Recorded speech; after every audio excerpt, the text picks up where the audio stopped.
guys, magandang hapon po sa inyong lahat.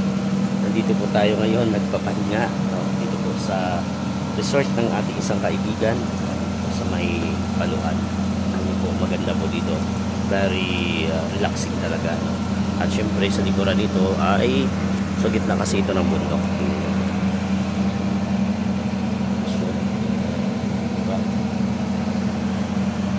Maganda dito dahil may mga station of the cross po dito. Yan, may mga station of the cross. Isang station lang po yan.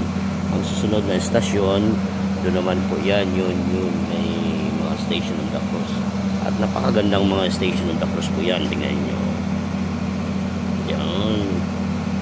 Talagang pinagawa po yan sa mga magagandang at mga talentadong sculpturist. So, sculpturist.